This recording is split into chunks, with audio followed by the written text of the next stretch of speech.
Denison. Thank you, Deputy Speaker. Look, I just want to put on the record my strong support for what the member for Mayo is trying to achieve here, which is to make the penalties much harsher. And I agree with the member for Melbourne. They should be much harsher. I mean, let's put this in perspective.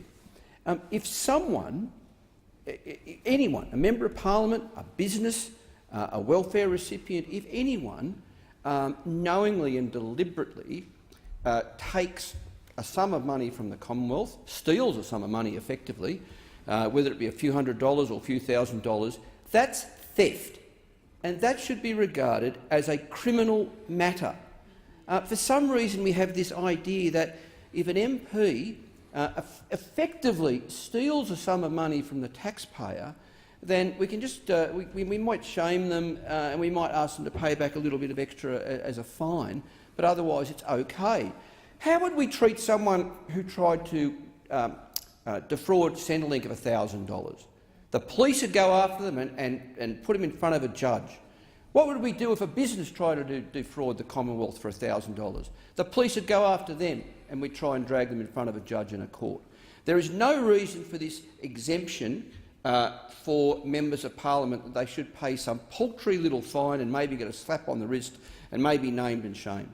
No wonder the community is sick and tired, absolutely had it up to here with politics and politicians and most of the political parties, because they think that we've got our snouts in the trough and that they think that we think we're above the law. And how can you blame them for thinking that when we think it's okay, when the government thinks it's okay, when the opposition thinks it's okay to have some token penalty for what amounts to theft?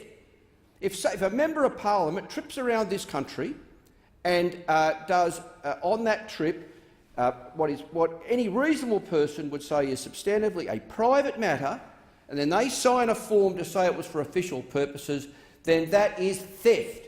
That is a criminal matter. The police should be called in. But you know what, Deputy Speaker? Regrettably, I am not surprised at this half-baked approach when it comes to penalties by the government and the opposition, because all of the evidence is that the government and the opposition have been dragged kicking and screaming to this day, kicking and screaming. The fact is that when former Speaker Bronwyn Bishop got into strife over the use of a helicopter and other matters, and there was an inquiry into that, and there was something like 36 recommendations, and it was early last year the government announced that those recommendations would be implemented, and here we are a year later and they haven't been implemented, and the only reason the government is moving now is because of the political pressure as a result of the former health minister. I make the point again. The government and the opposition have been dragged kicking and screaming to this point. And neither side is beyond fault here. I mean, the Labor Party, you were in government for years, you didn't do anything. The government, the Liberal and Nationals, you're now in government, and it was only the former health minister's scandal that forced you to act. What I would like to see done is exactly what the member for Melbourne has foreshadowed, and that is much tougher penalties. How dare the government come in here and the opposition come in here and say they won't support the sensible amendments from the member of Mayo? While I agree with the member for Melbourne we should go much further and it should be a criminal matter, how can you not bring yourself to support this amendment?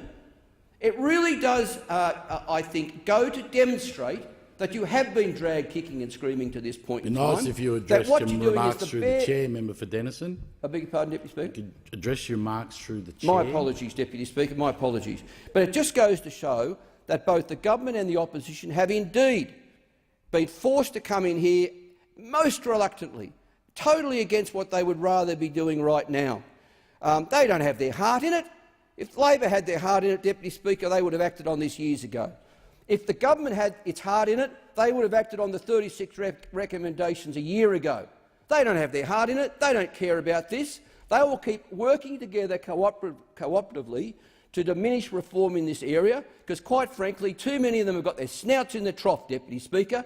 We see it all the time. Members of parliament gallivanting all around the country, maybe meeting some colleague in their office for 20 minutes, then spending the weekend in that town, probably with their partner having a lovely old time, and racking up thousands of dollars of bills on the taxpayer. Well, that's theft, and that should be a reason for the federal police to be called in. Thanks, Deputy.